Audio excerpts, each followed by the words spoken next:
kalau misalkan kita berbicara tentang obat ini kita anggap sebagai ligan itu yang nanti berkaitan dengan suatu reseptor. Jadi biasanya suatu reseptor itu punya ligan natif atau ligan alami ya. Tapi kalau kita berbicara tentang obat, obat ini kita anggap sebagai ligan, dan biasa semua molekul kalau misalkan obat yang kita gunakan, tapi ada juga berbagai macam obat yang basisnya protein, misalkan itu berarti obatnya makromolekul.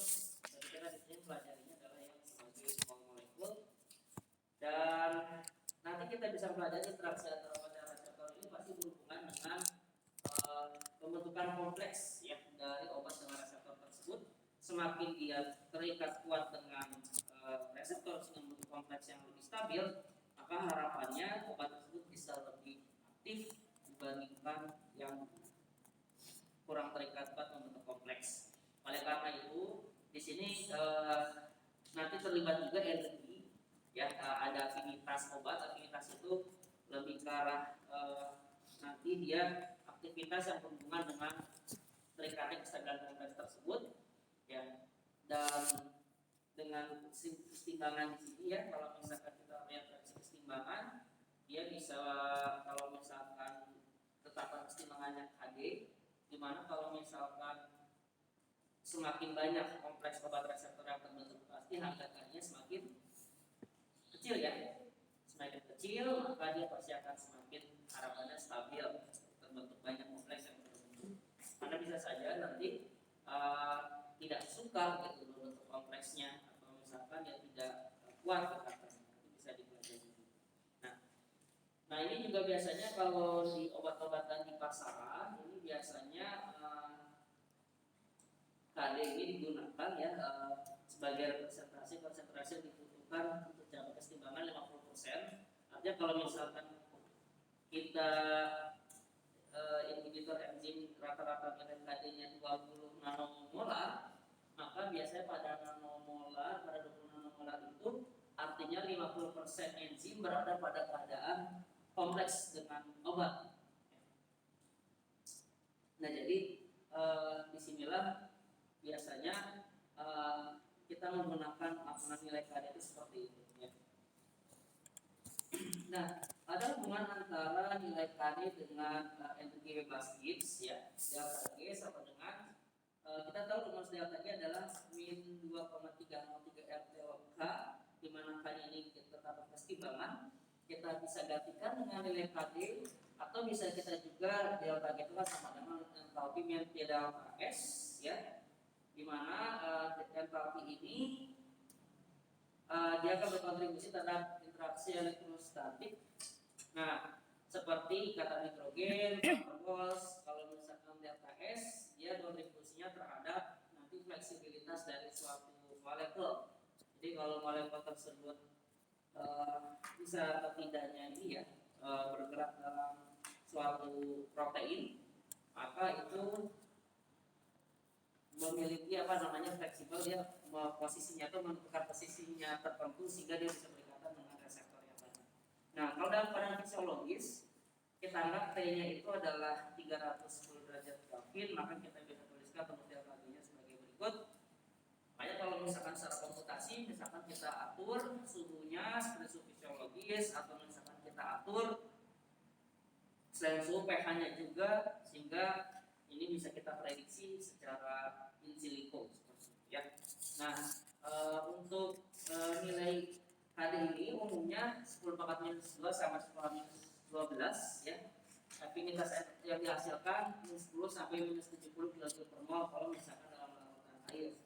Nah, nanti kita akan pelajari ada interaksi yang dihasilkan dari energi tersebut ya, tentunya karena adanya ikatan-ikatan kimia yang dihasilkan dari interaksi antara reseptor dan obat tadi. Nah, kemudian kalau misalkan kita belajar ada interaksi, ada elektrostatik dan sterik. Jadi interaksinya ini pada umumnya pasti nanti akan terikat pada suatu disebutnya binding site.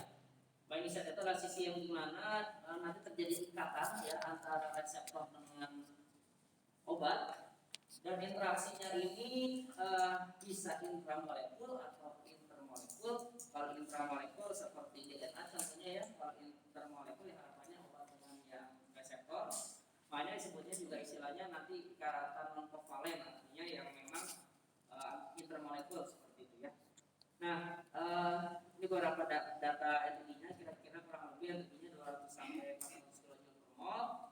Dan ini kegambaran saja kalau misalkan pada saat suatu drug itu terletak pada suatu binding site, maka pasti nanti akan berikatan dengan gugus fungsi yang ada di binding site tersebut atau di dalam.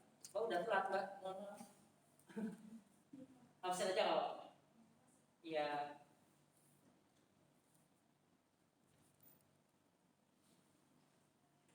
Ya, seperti itu. Kemudian drug. Nah, nanti di sini drugnya ini dia berinteraksi masuk ke dalam target makromolekulnya tadi ya. Kemudian terjadi ikatan. Jadi harus ukurannya pas ya. Harus pas. Kemudian makanya seperti seperti enzim dengan lomenki ya. Nah, makanya di sini kalau misalkan kita pelajari interaksi obat dengan target, kita kenal ilmunya farmakodinamik, dan harapannya dengan obat itu berinteraksi dengan target, maka nanti memberikan efek farmakologis. Atau kalau misalnya kasih tahu aja linknya ya ke temannya, bisa nonton di luar. Ya, sudah dikasih tahu. Diminta absen aja, silakan. Kasih tahu absen aja silakan. Bisa mendengarkan dari luar boleh. Silakan. Kalau ingin belajar. Tidak tahu. Boleh silakan masuk ke link, kemudian bisa di kafe mana atau di sambil belajar silakan. Jadi bisa sambil mendengarkan juga. Tapi suara saya kedengaran ya? Kalau enggak ya? Oh enggak ya? Harus di sebentar, tapi harus ini juga ya, harus di unmute ya. Bisa kok di itu. Iya boleh Pak. Dah. Sudah ya. Oke. Selanjutnya adalah ikatan elektrostatik dan sterik gitu ya. Yang pertama kita pelajari adalah interaksi adanya elektronik. Nah ini interaksi ion-ion atau kita kenal dengan interaksi muatan-muatan. Nah ini biasanya ikatan ionik ini seringkali juga mendominasi pada interaksi obat reseptor khususnya dengan jarak yang jauh gitu ya. Dan ikatan ionik atau elektrostatik ini tentunya yang ikatan yang paling kuat dibandingkan ikatan yang lain. Selain ada nanti ion dipol atau dipol-dipol atau non-dipol-non-dipol atau dipol-non-dipol. Ikatan ion-ion atau muatan-muatan ini merupakan ikatan yang paling kuat ya. Dia interaksi molekul ini energinya minus 20 kJ per mol, dan tentunya untuk ikatan ini juga sangat dipengaruhi oleh mediumnya. Kalau misalkan dalam kondisi air, maka itu pasti dipengaruhi oleh konstan dielektrik dari air tersebut gitu ya. Nah ini contoh gambarannya saja. Kalau misalkan obat ini memiliki gugus yang bisa terionisasi seperti gugus ion karboksilat, kemudian di obatnya ini memiliki gugus yang amonium, sehingga bisa terjadi interaksi ion-ion atau muatan-muatan. Atau sebaliknya, yang obat ada gugus amonium, yang di targetnya itu ada ya, ini gambaran.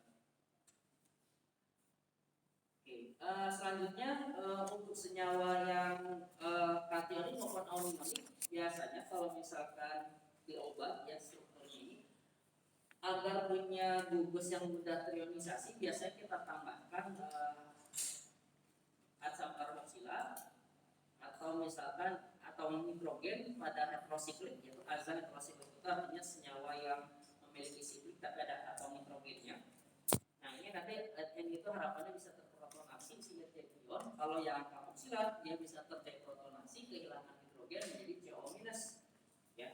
Nah ini contohnya saja captopril obat anti hipertensi ya, dia bisa berikatan ionik dengan residu lisin 1087 ya pada angiotensin suatu reseptor ACE reseptor seperti contohnya saja dari captopril, peningkatan ionik dengan residu lisin. Ini beberapa obat contoh yang lainnya yang ada ionnya, chlorpromazine metosulfonat, phenobarbital sodium salt, sulfonat sodium salt, dan papaverin hidrochloride. Ini juga termasuk obat-obatan yang bentuknya garam. Makanya biasanya kalau obat-obatan yang bentuknya garam pasti nanti dia bisa membentuk suatu tingkatan ionik. Nah, ini contoh saja dari gugus fungsi kalau misalnya pada protein atau asam nukleat ya yang bisa terionisasi pada pH netral, ada yang bisa terionisasi total atau hampir sempurna, ada juga terionisasi sebagian, ada juga yang tidak terionisasi sama sekali. Nah, ini biasanya kita bisa lihat pada residu-residu gugus fungsi apa ya. Seperti asam amino kan ada karboksilat, ada juga aminanya yang tidak terionisasi.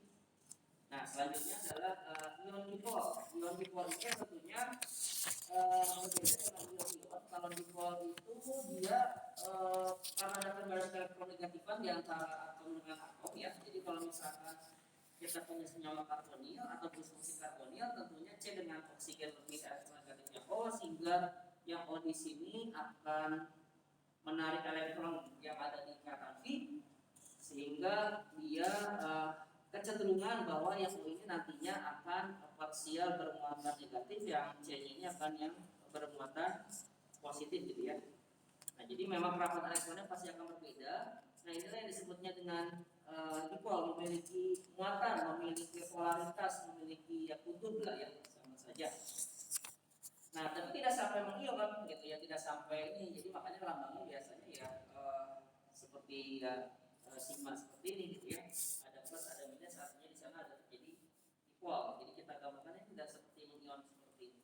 Nah, oleh karena itu kalau misalkan dikatakan ion dipol ya berarti interaksinya antara suatu ion dengan suatu yang gugus fungsi yang bisa memiliki dipol. Kalau misalkan dipol itu berarti antara dipol dengan dipol. Nah, contohnya di sini obat insomnia Lafirukas ini juga berinteraksi ion dipol dengan residu asam amino yang mengandung karbon karboksilat. Ini juga sama.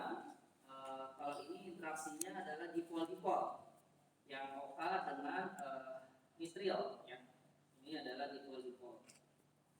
Jadi ini contoh gambaran interaksi obat yang ada ion dipol dan dipol-dipolnya. Selanjutnya dipol-dipol. Nah, kalau dipol-dipol ini tadi sudah dijelaskan ya, yang contoh yang pertama ini adalah ion dipol. Tentunya yang bermuatannya yang akan berinteraksi itu bermuatan yang berbeda. Kalau contoh gambar yang kedua juga ini adalah ion dipol. Kalau misalkan dia yang negatif pada O pasti berinteraksinya nanti dengan yang karbon yang positif. Kalau yang positif pasti berdekatan dengan yang O yang negatif. Jadi pasti yang berbeda muatan. Nah, bagaimana kalau misalkan ada induksi, suatu induksi dari suatu binding site dengan momen dipol berlawanan?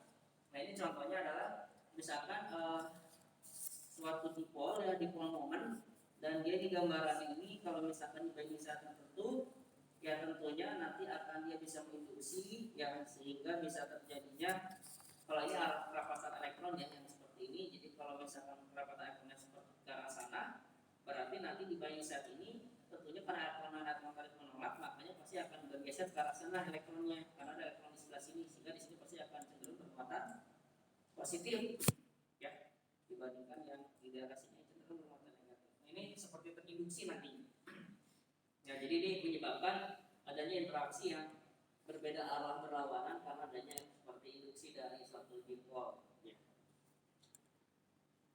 Nah, makanya di sini ada istilah interaksi induktif tadi, karena adanya perbedaan muatan tadi ya, sehingga menyebabkan induksi suatu daerah binding site yang mungkin awalnya binding site itu tidak ada muatannya sama sekali, tapi dia bisa jadinya ada muatan karena ada efek induksi dari suatu molekul yang memiliki kepolaratan.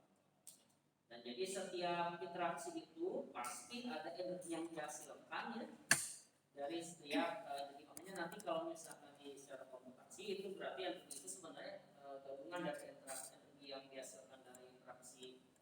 ikatan yang terbentuk, kemudian dari fleksibilitas juga, dan semuanya dihitung seperti itu. Nah, untuk interaksi elektronik yang selanjutnya ini adalah ikatan hidrogen. Ikatan hidrogen ini sebenarnya juga termasuk ke dalam ikatan dipol-dipol, tapi yang memang lebih kuat dibandingkan dipol yang biasa. Karena ya ikatan hidrogen ini ikatan yang terbentuk antara yang memiliki gugus elektronik ketipan besar dengan atom hidrogen, dan bisa ikatan ini terjadi secara intermolekul. Kalau misalkan kita berceritanya pada kasus ini ya, dengan molekul air dan air yang saling berinteraksi. Kalau intramolekul di dalam satu molekul ini juga bisa terbentuk ikatan, misalkan seperti ini atau seperti ini ya, dalam satu molekul ini bisa terbentuk ikatan hidrogen. Nah, bagaimana terbentuknya proses ikatan hidrogen? Karena ada overlap dari gugus atom H dengan gugus fungsi yang pada PEB yang ada di NOF tadi, sehingga membentuk orbital hibrid ya, hibridisasi, sehingga nanti akan terbentuk ikatan hidrogen. Ini ikatan hidrogen yang akan di OH. Satu lagi misalkan ada F atau N yang lain, sehingga membentuk ikatan gabungan seperti ini yang melakukan hibridisasi, sehingga akan terbentuk ikatan hidrogen yang semacam ikatan sigma, tetapi sigmanya tidak sekuat yang sigma yang seperti biasa. Nah, ikatan hidrogen di sini ada tergantung sudut yang dihasilkan, ada interaksinya. Kalau misalkan ikatan hidrogennya kuat, ya, atau misalkan moderat, atau misalkan hidrogennya lemah, ini tergantung sudut ikatan orbital tadi ya. Dan energinya pun bervariasi. Kalau misalkan kita lihat ikatan hidrogen yang dihasilkan dan kekuatan hidrogen ini juga kita lihat dengan berapa kuat ikatannya dengan ikatan hidrogen donor atau ikatan banding donor atau akseptor donor gitu ya. Kalau misalnya HBD contohnya sudah kita pelajari bahwa misalnya obatnya dia memiliki OH atau NH, dia sebagai donor ikatan hidrogen yang nanti akan memberikan ikatan hidrogen kepada reseptor. Kalau yang sebaliknya adalah obatnya sendiri yang sebagai akseptor ikatan hidrogen, dan hidrogen ini berasal dari reseptor. Ya.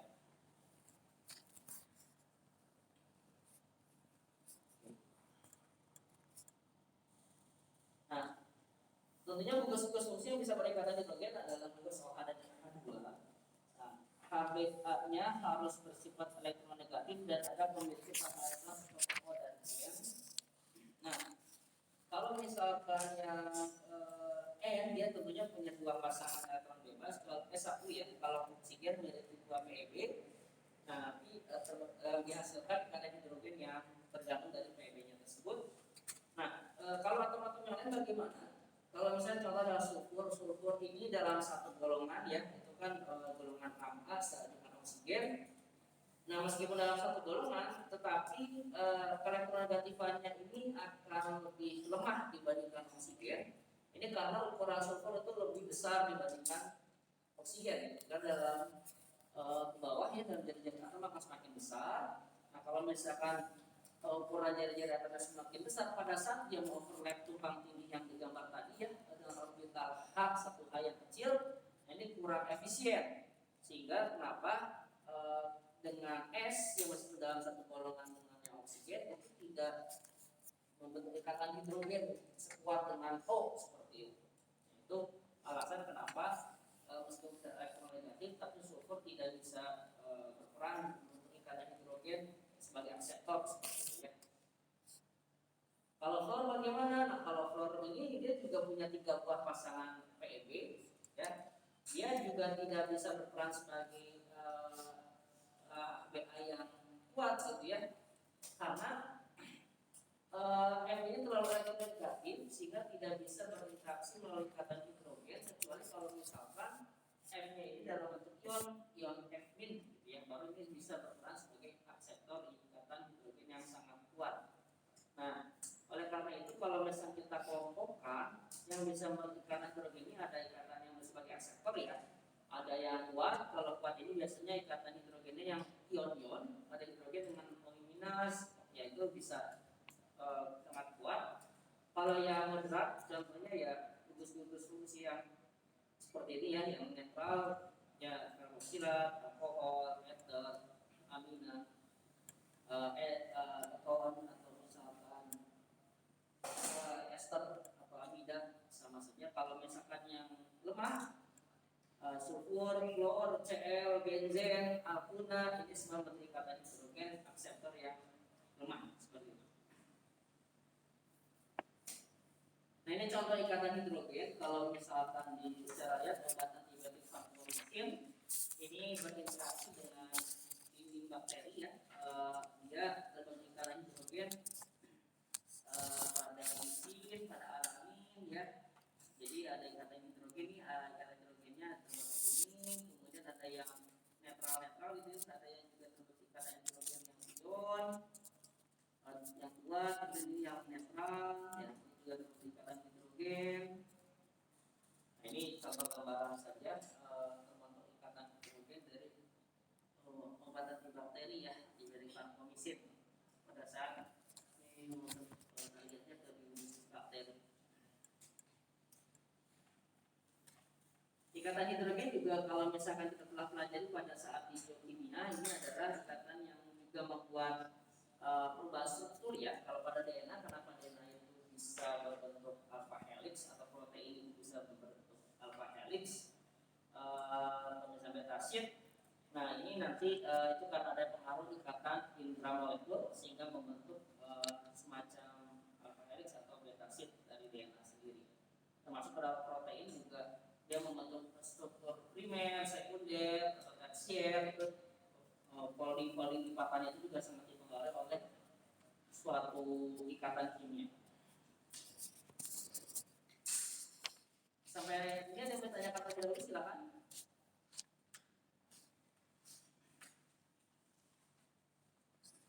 Ada? Oke, kalau tidak ada saya lanjutkan. Selanjutnya adalah interaksi kation sofion dengan elektron V. Nah ini contohnya ada suatu jenis amonium NH3+ berinteraksi dengan suatu aromatik benzen. Karena benzen ini kaya akan elektron, dia bisa berinteraksi kation yang seperti terinduksi sehingga membentuk ikatan interaksi antara ikatan V dengan kation. Ya. Ini contohnya acetylcholine reseptor, ini channel K+, dan seterusnya. Ini contoh-contoh yang terjadinya interaksi kation P yang seperti itu. Nah ini atau misalkan ikatan antara messenger protein dengan 7-metyl GTP, ini juga contoh antara ion dengan triptofan gitu ya, dengan residus amino triptofan ion dengan ikatan P. Contohnya ini juga sama ya, kalau ini lebih ke arah ikatan hidrogen ya. Ini sebagai contohnya saja. Atau contoh antara ikatan faktor XA, ini biasanya pada proses pembentukan darah gitu ya, trombosit yang biasa terlibat dalam pembentukan darah, ada protein inhibitor. Nah ini juga terbentuk interaksi kation dengan residu asam amino tertentu ya, tirosin 99 dengan triptofan 215. Ini juga interaksinya adalah kation ikatan P seperti itu. Nah interaksi arena atau interaksi antara benzen dengan benzen juga bisa terjadi. Ada interaksi V, ikatan V dengan ikatan V bisa terjadi yang meskipun interaksinya itu lemah, dan bisa terjadi kalau misalkan jaraknya interaksinya dekat. Tidak sama seperti yang ikatan muatan-muatan itu karena kuat ya, itu bisa dengan jarak yang jauh terbentuk ikatan. Nah ini contohnya kalau misalkan ingin berinteraksi bisa bentuknya seperti ini, sandwich phase stacking structure atau H2 phase atau parallel display structure seperti ini. Nah ini contohnya saja obat anti kanker di UMP dan protein imidiran sintase ini terbentuk interaksi ternyata ya, obatnya yang ini dengan residu fenil alanin 176 seperti ini. Ini contoh interaksi, ada interaksi P dengan P, ada interaksi arena dengan arena ya. Arena itu benzen seperti nama lainnya juga. Oke, itu yang interaksi elektrostatik. Anda sudah mempelajari berbagai macam interaksi. Yang jelas ada interaksi ion-ion, dipol-ion, dipol-dipol, ada yang terinduksi juga, misalkan dipol non-dipol lawannya gitu ya. Kemudian ada juga tadi P dengan P, ada juga kation dengan P. Itu interaksi semuanya adalah elektrostatik. Nah, yang kedua adalah interaksi steric. Ini dipengaruhinya adalah gaya dispersi, ya. Jadi kalau elektrostatik itu pasti pada molekul yang polar, kalau yang steric ini pada molekul yang non polar. Nah, sehingga kalau misalkan secara jarak interaksinya terjadi non polar dengan non polar itu harus jaraknya sangat dekat, berbeda dengan yang solar yang jaraknya itu bisa lebih jauh dibandingkan yang interaksi steric. Nah, ini yang kita kenal dengan gaya dispersi itu kayak gaya van der Waals itu sama nama lainnya, atau gaya London itu juga sama. Ini terjadi karena adanya dipol sementara dari pergerakan elektron di sekitar inti atom. Kita sudah tahu misalkan ada suatu molekul, misalkan di sini inti atom gitu ya, elektron itu misalkan kan mengelilingi inti atom ya. Mungkin karena elektron pastinya bergerak pada saat di sini di daerah sini cenderung bermuatan negatif, pada saat elektron di sebelah sini berarti di sini cenderung negatif, di sini positif. Jadi karena sering berputar terus, nah berarti membuat semacam polaran sementara ya. Jadi pada saat ini ada polaran sementara, itu bisa terjadi kakak, kemudian hilang lagi. Nah, jadi seperti itu. Nah, ini contohnya saja, ada bagian non polar dari suatu obat dengan bagian non polar yang dibagikan. Ini bisa terjadi semacam induced dipole ya, sehingga terbentuklah van der Waals interaction, terbentuk interaksi van der Waals karena awalnya memang dia tidak ada muatan-muatan di sana, tapi karena ada pergerakan elektron di sekitar inti atom sehingga menyebabkan kepolaran sementara tadi ya, sehingga terjadilah pada saat terbentuk kepolaran bisa terbentuk ikatan interaksi van der Waals tadi.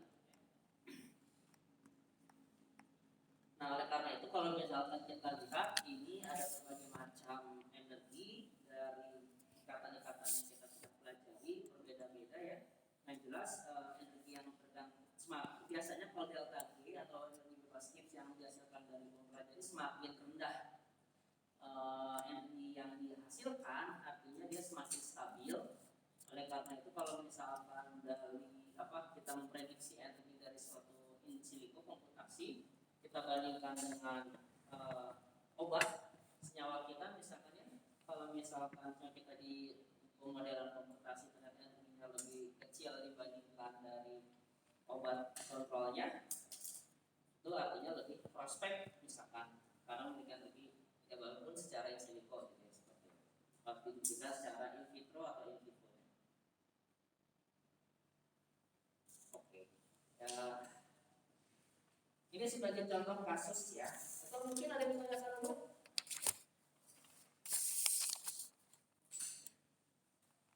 Ada? Paham?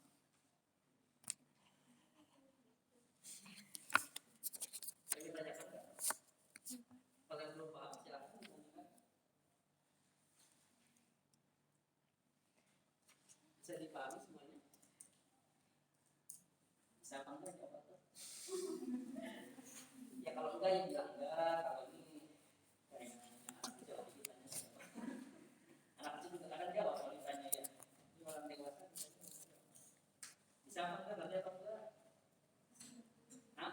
Ngerti sedikit. Bisa enggak? Ada yang mau ditanyakan? Ada yang kurang paham?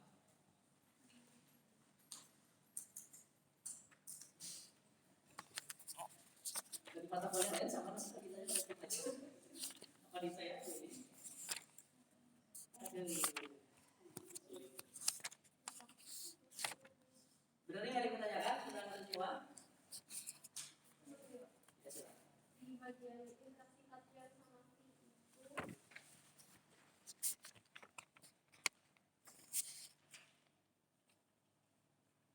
Oh, ini. Ya. itu nanti dilanjutkan dan energi positif ini itu masih yang positif. Tadi tadi kan katanya kalau positif nanti ikatnya sama negatif. Ini positif sama positif itu gimana? Jadi positif sama negatif ini yang bagian bawah ini. Oh, Gimana sih? kecil sekali ya. Kan genzer itu kan kayak akan elektron.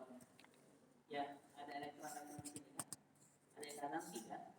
Cuma di sini maksudnya itu kenapa genzer itu dia ini kan muter elektronnya kan bergerak, terdelokalisasi. Jadi elektron itu bergerak, nah sehingga kalau elektron bergerak ya ada yang apa namanya pada saat dia berinteraksi elektron itu berarti ada kepolaran tertentu yang bagian yang mungkin dia lebih cenderung bermuatan positif gitu ya. Karena elektron sudah berinteraksi dengan yang negatif. Seperti itu. Ada lagi.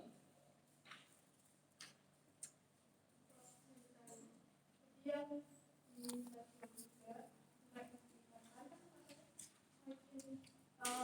kalau saya salah itu juga siapa? Ini kan pakai energi dihasilkan semakin stabil. Berarti kalau yang misalnya di sini berarti semakin jauh jarak.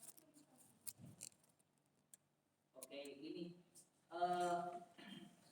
pada prinsipnya kan tadi kalau di materi yang di awal itu setiap harapannya kan terbentuk kompleks obat dengan reseptor itu lebih lama ya, katanya lebih kuat ya. Nah pada saat terjadi binding site ya, itu kan nanti kita pelajari studi kasus nevirapin ya. Jadi ada jarak itu berpengaruh terhadap nanti ada aktivitas ya, jarak suatu kalau misalkan tadi yang saya bilang delta G itu semakin kecil itu pada saat terbentuk kompleks ya, kalau terbentuk kompleks itu kan ada delta G nanti ya, kalau misalkan anda mencoba gitu di komunikasi, nah semakin kecil di delta G itu berarti arahnya semakin stabil ya. Karena kalau misalkan dia durasinya positif semakin besar berarti sebenarnya dia tidak stabil untuk membentuk kompleks tersebut. Nah itu biasanya kita bandingkan sebagai pembandingan kontrol dengan obat. Makanya kalau misalkan kita komputasi pun kita ada validasinya, kemudian kita juga ada pembandingnya biasa obat yang sudah ada di pasaran. Nah itu apakah lebih baik dari kontrol obatnya atau dibandingkan juga dengan ligan natif. Kalau misalkan pada saat doping itu ada ligan aslinya dari si ya, meskipun ligan natif itu bisa saja sebenarnya ini ya obat yang dikristalkan. Jadi biasanya kan kalau ligan asli itu jarang yang small molekul ya. Karena kalau misalkan protein kan pasti substratnya juga protein juga ya kemungkinan ya. Kalau dari secara konsep ini nggak mungkin substratnya obat, tapi orang mempelajari untuk menentukan binding site itu misalnya ada obat aktif nih, ingin pelajari kenapa bisa aktif, gimana dia terjadi ikatan. Nah biasanya dibuat campuran obat itu kemudian nanti dicampurkan dengan protein kemudian dikristalkan, kemudian di X-ray. Setelah di X-ray dapat difraksinya, dari difraksinya kemudian dikalkulasi, dibuatlah modelan secara komputasi. Jadi kalau misalkan ada mendapatkan protein baru dan seterusnya itu bisa dipublikasi di pub itu ya, atau protein database PDB namanya. Di sana ada kode-kode protein yang hasil orang sudah isolasi protein dan seterusnya. Nah untuk mempelajari daerah binding site atau active site itu biasanya salah satunya dengan dicampurkan dengan molekul obat gitu ya, sehingga nanti terbentuk. Karena kita pengen tahu daerah mana, karena docking itu atau misalkan satu komputasi yang kita lakukan itu ada blind docking sama docking yang bukan blind docking itu artinya kita belum tahu sisi aktifnya mana. Misalkan kalau misalkan penelitian ada protein baru yang menyebabkan penyakit baru misalkan yang jadi target baru dari suatu obat, karena target-target yang lain sudah ini. Nah berarti kita harus tahu binding site dari protein itu seperti apa. Nanti obat itu nempelnya di mana, kita bisa prediksi atau tidak. Dan nempelnya itu harus kita tahu dulu binding site active site-nya. Nah itu bisa kita prediksi secara komputasi. Kalau misalkan belum ada tahu binding site-nya, kita pakai blind docking. Tapi kalau sudah tahu, ya kita pakai docking yang biasa.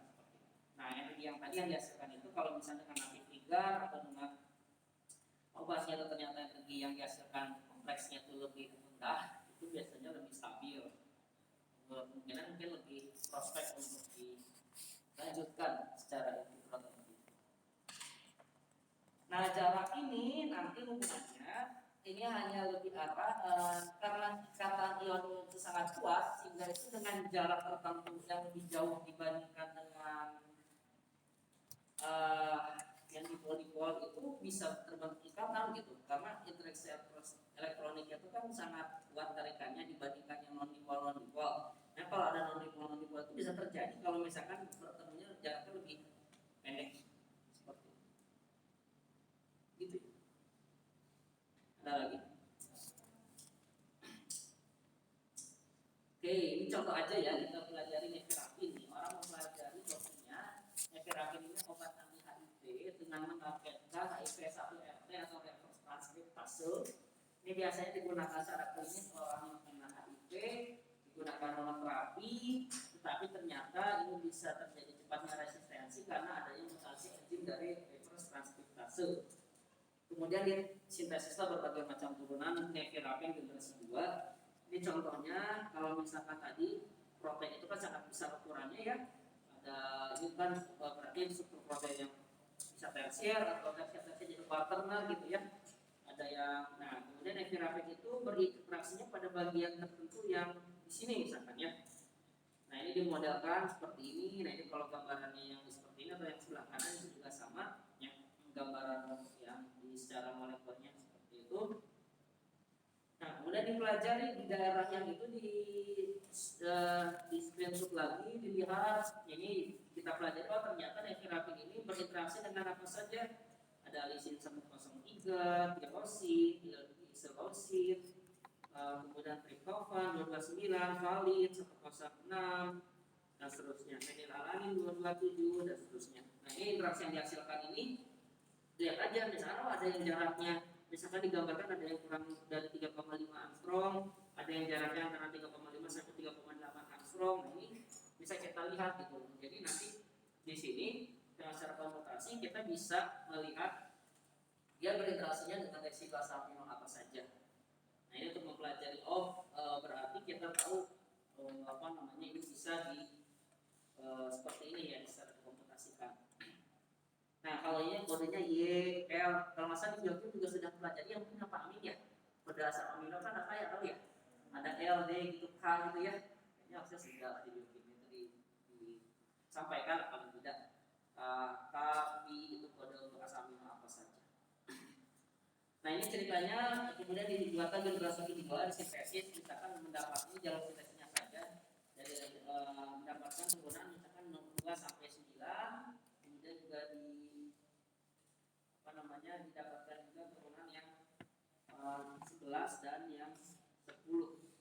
Nah, ceritanya diuji nih ya, 11 turunannya dengan nomor 1 nevirapin diuji secara in vitro terlebih dahulu terhadap WT itu wild type, artinya si reverse transkriptase tadi yang HIV ini belum termutasi. Kalau produk protein yang K103 dengan Y181C ini yang sudah termutasi. Nah, kita lihat nevirapin pada yang termutasi, jadi semakin rendah IC50 ya, itu semakin bagus ya. Jadi karena dosis itu kalau misalnya konsentrasi yang digunakan semakin rendah, aktivitasnya semakin bagus, maka itu harapannya lebih potensi. Nah kita lihat kalau misalkan nevirapin saja di yang wild type ini 1, di yang mutan ini 27 dan di Y181C ini adalah 298, artinya sudah tidak potensi kalau misalkan di ini. Nah kita lihat turunan-turunannya. Nah, ini yang saya garis kuning ini artinya yang turunannya cukup berpotensi, turunan 5, turunan 6, turunan 9. Bahkan turunan 9 ini ke yang mutan ini bisa sangat rendah ya untuk IC50-nya ya. Nah kemudian dipelajari kok bisa sih kenapa dari yang turunan ini bisa lebih aktif dibandingkan dengan yang aslinya, nevirapin aslinya. Kemudian apakah ada perbedaan dari ikatan yang dihasilkan? Nah kemudian dilakukan komputasi seperti ini ya. Nah ini gambarannya misalkan terhadap senyawa 5, 6 dan 9 gitu ya. Ini terhadap enzim wild type, terus kemudian terhadap enzim K103E, kemudian terhadap enzim Y181C, ini kemudian dipelajari ikatannya. Ini Anda bisa membayangkan ya kalau misalkan gambar struktur seperti ini ya, ini itu biasanya kalau misalkan atom karbon, kalau di sini digambarkan atom karbon atau atom H ini biasanya dalam warna yang sama. Kalau ini seperti ini yang karbon-karbon, kalau misalkan ini karbonnya berarti yang bisa warna hijau itu yang senyawa satu, berarti kan di sini C gitu ya, ini C seperti itu loh. Dan kalau misalkan dilihat nih, misalkan contohnya yang gampang mana ya? Nah, misalkan seperti ini, kalau misalkan ini kan ada ini ada apa namanya, ada ini ya, ada benzene di sini. Ini kan ada 3 siklik ya, misalkan ini A, ini B, ini C. Nah, berarti kalau misalkan kita lihat yang ada R di sini kan, ini berarti turunan itu ada perpanjangan yang C kan ya, ada perpanjangan yang C. Nah, berarti kalau misalkan kita lihat daerah sini itu pasti yang C, karena kan perpanjangannya ke sebelah sini ya. Bisa dibayangkan ya. Ini yang C, berarti siklik di sini yang B, di sini berarti siklik yang A. Nah, yang merah-merah ini, dot-dot yang merah ini itu biasanya heteroatom, makanya kalau yang merah ini pasti di sini adalah yang karbonil yang ini. Nah, berarti kalau yang ini ya, kalau misalkan kita lihat contohnya yang, nah, yang warna abu-abu, kira-kira warna abu-abu itu senyawa 5, senyawa 6 atau senyawa 9? Kalian bisa bayangkan? Secara struktur.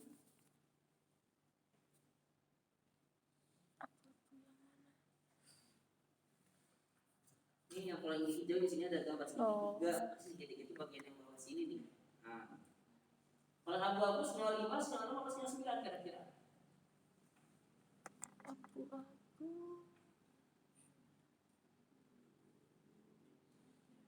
Senyawa 6 berarti. Senyawa 6 apa? Karena ini.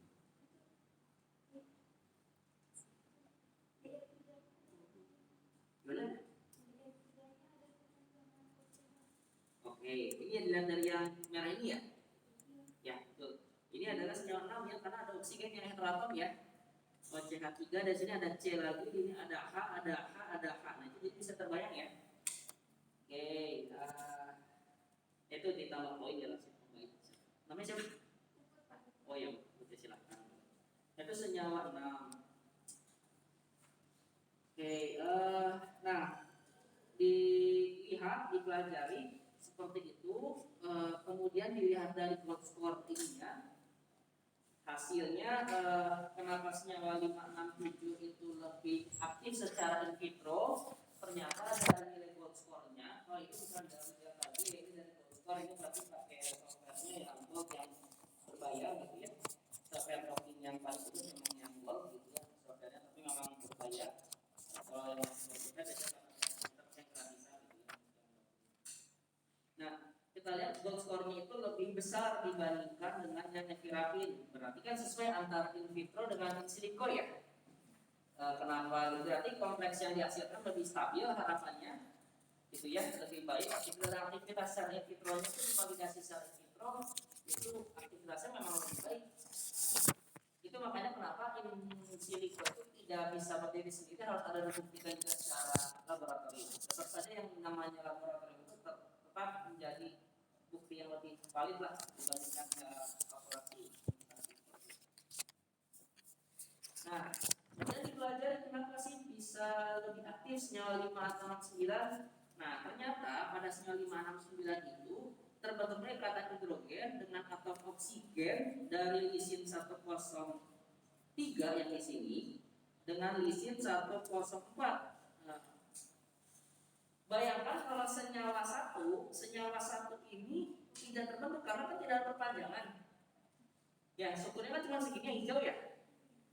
Nah, jadi ternyata lisin 103 dan lisin 104 ini berpengaruh gitu. Kalau misalkan mau bagus, berarti harus berinteraksi dengan itu, makanya strukturnya ditambah panjang gitu turunannya agar bisa menjangkau si lisin 103 104. Nah, ini masih hubungannya dengan jarak tadi ya. Ternyata kalau misalkan yang senyawa yang awal itu jaraknya terlalu jauh untuk terbentuk ikatan dengan lisin 103 dan 104. Nah, untuk menjangkau itu buat turunan-turunannya agar bisa terbentuk ikatan. Nah, itu fungsinya dari kita mempelajari secara komputasi untuk mempelajari secara ikatan, karena kalau belajar ikatan kimia ini kan sulit kalau secara pemodelan. Berarti kita tidak bisa melihat adanya ikatan kimia kan, makanya kita secara komputasi mempelajari kenapa sih ini bisa lebih aktif. Oh ternyata terbentuk ikatan ini, berarti residu asam amino itu penting ini. Makanya kalau gimana caranya, kalau misalnya kita sudah tahu ada residu asam amino pada urutan beberapa yang menjadi penting pada protein itu, maka kita mendesain obat gimana caranya biar obat itu berinteraksi dengan residu asam amino tersebut. Itu maksud dari pelajaran yang kita hari ini terkait itu ya. Nanti latihan coba dilatihkan, kerjakan. Ada yang mau tanyakan dulu sampai sini? Sebelum kita ke materi yang selanjutnya, steril kimia. Tidak ada ya? Paham ya?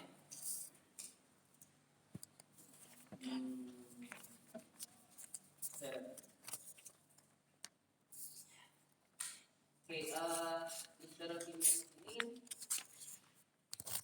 yang kita akan pelajari ini isomertosis itu juga sudah kita pelajari juga sebenarnya pendahuluan steril kimia itu kita akan banyak mempelajari bagaimana bentukan R dan S atau misalkan bagaimana formulir ya fungsi, GOC, eklit dan seterusnya itu sudah kita pelajari di kimia organik 1. Dan tapi yang di sini lebih ke arah ke bagaimana hubungannya steril kimia dengan aspek farmakodinamik dan farmakokinetik dan juga secara kimia medisinalnya peran dari suatu kiralitas dari suatu molekul. Nah, jadi kita bisa lihat bahwa hampir setiap obat ini yang ada di pasaran itu memiliki atom kiral atau memiliki kiralitas tertentu, dan biasanya juga dijual bisa dalam bentuk enantiomer murni yang memiliki RS tertentu ya, atau bisa juga rasmat campuran dari enantiomer. Contoh simvastatin ini ada cekiral yang putus-putus atau yang tebal ya, ini sebenarnya cekiral. Amoxicillin juga ada cekiral gitu ya. Artemisinin juga ada cekiral, banyak sekali cekiral-cekiralnya. Taksol obat kanker juga ada cekiral, banyak juga cekiralnya ya. Yang ada putus-putus sama tebal itu pasti adalah yang merupakan cekiral. Nah, oleh karena itu penting sekali bagi Anda seorang farmasis untuk mempelajari steril kimia, karena ini berkaitan dengan struktur dari molekul obat yang akan digunakan. Nah, untuk isomerisasi optis ini ada model 3 kotak poin yang dipropos oleh Hansen dan Stedman, dan model yang dicobakan ini adalah adrenalin R dengan S-nya gitu ya, enantiomer R dan S-nya. Nah, ternyata untuk enantiomer R yang paling aktif dibandingkan yang S. Kenapa? Karena yang R ini bisa membentuk ikatan 3 kontak poin dengan reseptor, ada terbentuk ikatan P dengan P, ikatan nitrogen dan ikatan interaksi ionik. Kalau yang S dia tidak ada ikatan hidrogen yang terbentuk ya, hanya 2 interaksi saja.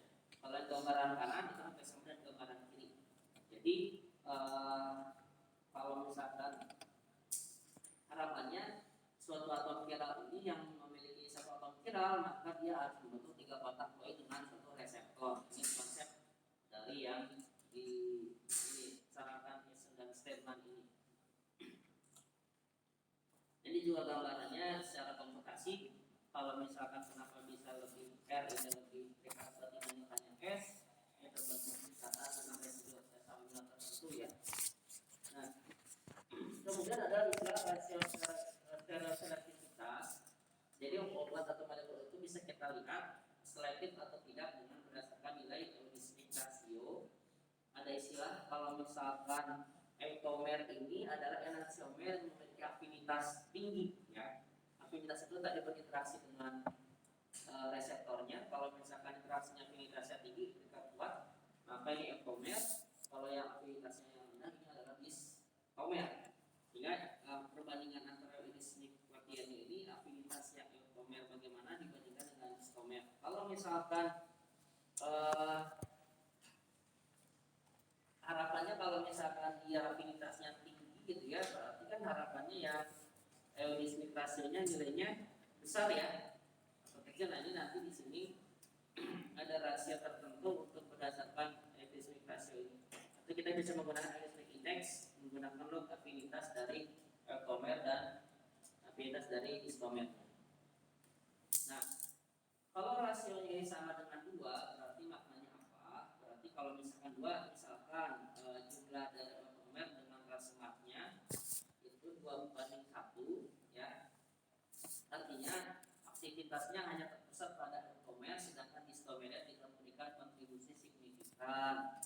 Berarti senyawa viral tersebut menunjukkan adanya stereoselektivitas. Kalau rasio aktivitas yang lebih dari 2, maka isomernya merupakan antagonis kompetitif dari eukomer. Jadi ada ya tadi antagonis kompetitif lah antara ininya.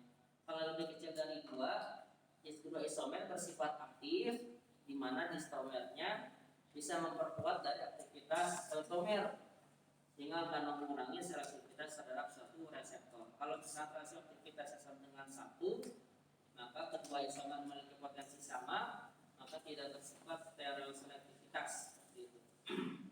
Hal ini bisa dijelaskan kalau kenapa, karena bisa saja aksi mekanismenya non spesifik atau senyawa aktif reseptornya ada 2 titik poin, ya, pusat viralnya tidak terlibat dengan kontak dengan reseptor. Harapannya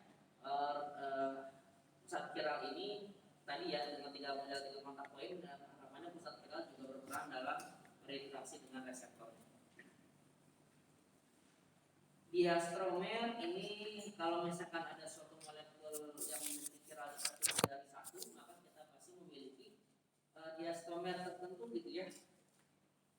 Untuk menjelaskan, kalau misalkan ini contohnya epigrin dengan pseudo epigrin, ini gambarkan harus ininya ya, menggambarkan secara dulu kita pelajari ini, menggambarkan struktur Newman, ada menggambarkan dengan proyeksi Orsau ini. Nah ini menunjukkan aktivitas yang lebih baik yang alfa dibandingkan yang kalau misalkan pada konfigurasi yang karbon betanya ini adalah R dibandingkan dengan yang lainnya. Kalau misalkan diasomer kan ada RS, ada SS, kalau ada 2 ya ada RR atau SR. Ini kan ada diasomer, ada diastromer. Kalau diasomer berarti SS, ini diasomer dengan RS dan SR gitu ya. Itu yang diastomernya. Jadi ternyata diastomer juga ini akan kalau ada pusat viral lebih dari 1, maka akan menginteraksi reseptor itu akan lebih kompleks ya menjelaskan. Oke, bagaimana dengan aspek farmakodinamik serokimianya? Tentunya tadi kalau misalkan adanya respon biologis dari suatu enantiomer, harapannya ini nanti kita bisa pelajari bagaimana aktivitasnya, apakah baik atau tidak, apakah toksisitasnya juga bisa dipelajari juga. Nah, kalau misalkan secara praktis kalau ada obat yang ketika semat tidak adanya aktivitas, maka kita tidak perlu melakukan pemisahan enantiomernya. Jadi kalau misalkan semat itu ada aktivitas, maka kita harus pelajari yang manakah yang paling memberikan aktivitas, yang R atau yang S-nya, isomer enantiomer yang mananya. Nah, karena dua isomer pada dosis yang sama tidak pernah bersifat antagonis gitu. Nah, campuran rasemat biasanya memiliki potensi dikarenakan ada pengaruh dari kedua konstituen enantiomer. Oleh karena itu biasanya kenapa di pemisahan agar mendapatkan konsentrasi enantiomer yang salah satunya itu ditingkatkan. Nah, ini contoh dari pasien enantiomer di tabel 1 ya. Ini bisa kita lihat antara quinine dan quinidin karena anti malaria. Kalau misalkan digabungkan quinine dan quinidin, plasmatnya sudah digunakan. Kalau misalkan dalam bentuk L-nya, enantiomer L-nya, quinine ini bisa sebagai anti malaria dan juga antivirotik. Kalau quinidin ini bisa bersifat anti malaria saja. Ini hanya contoh obat ya. Kalau misalkan dalam bentuk plasma, ada bentuk L-nya saja, ada bentuk D-nya saja yang telah digunakan.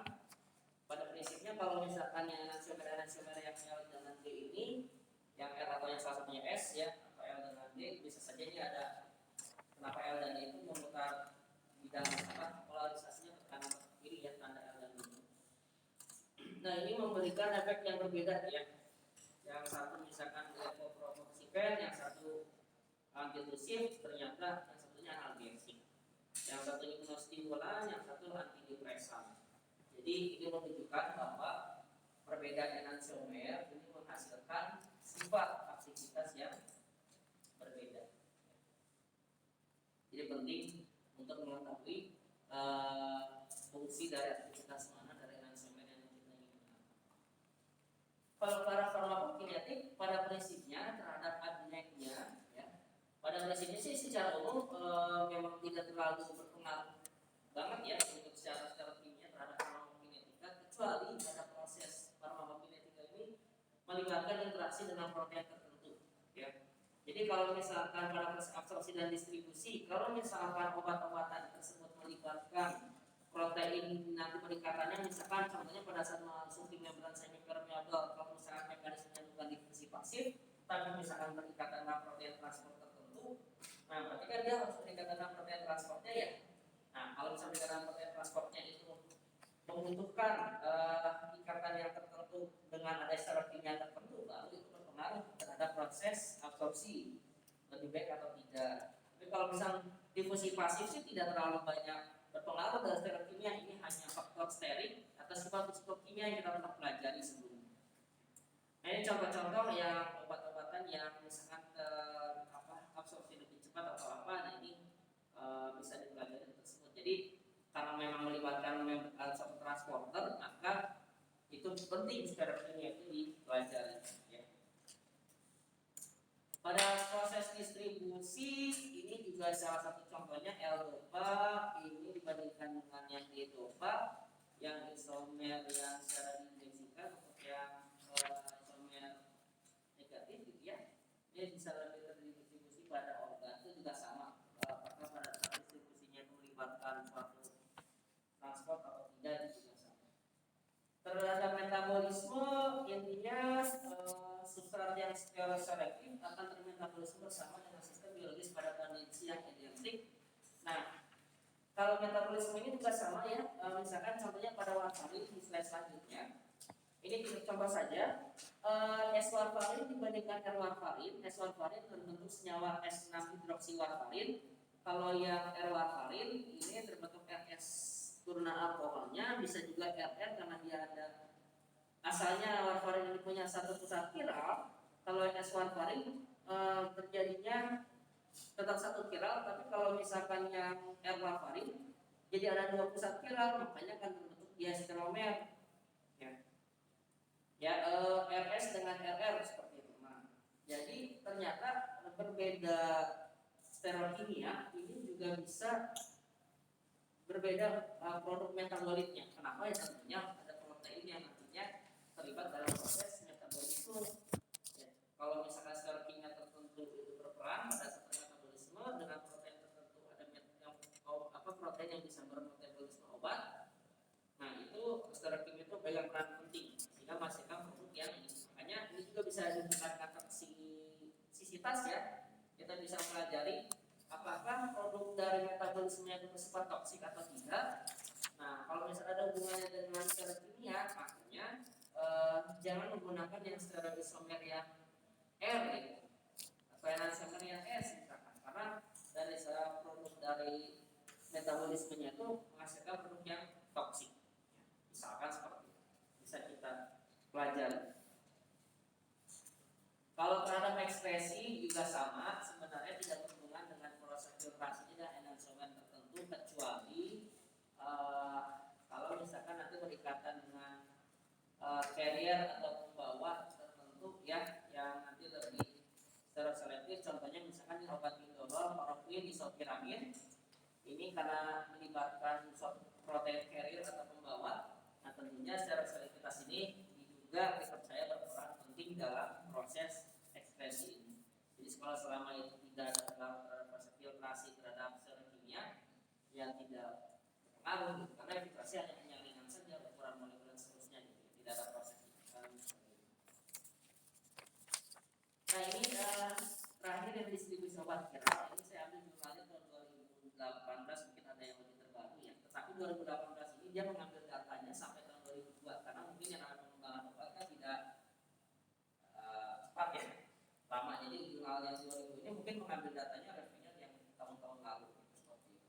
Nah kita bisa lihat bahwa obat kehilangan terdistribusi di dunia ini ataupun yang disetujui oleh FDA sampai tahun 2022 ini, yang pasaran ini obat justru banyak tadi itu single enantiomer ya, single enantiomer atau misalkan yang rasanya juga di beberapa juga dipasarkan.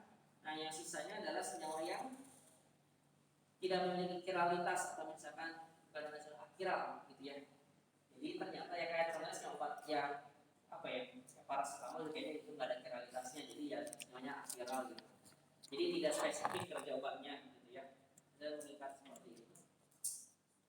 Nah ini nanti coba latihan dulu, kerjakan. Acetylcholine ini adalah neurotransmitter. Ini menggambarkannya dengan konformasi proyeksi Newman yang mungkin dulu pernah dipelajari ya. Seperti ini gambarnya. Kandungan telah pelajari ada yang anti-GOC, ada yang eclipse ya. Ternyata konformer seperti ini itu juga berpengaruh terhadap reseptor muscarini. Jadi pada konformer tertentu misalkan N-nya di sini, pada saat kondisi di sini ini lebih dekat dengan residu apa gitu misalkan ya. Itu berpengaruh terhadap konformasi dasar. Oke, sudah selesai. Ada yang ditanyakan? Stereotipnya itu.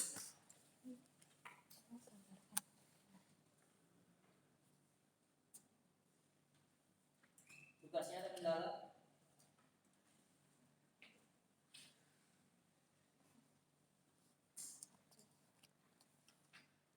Tidak berarti ya?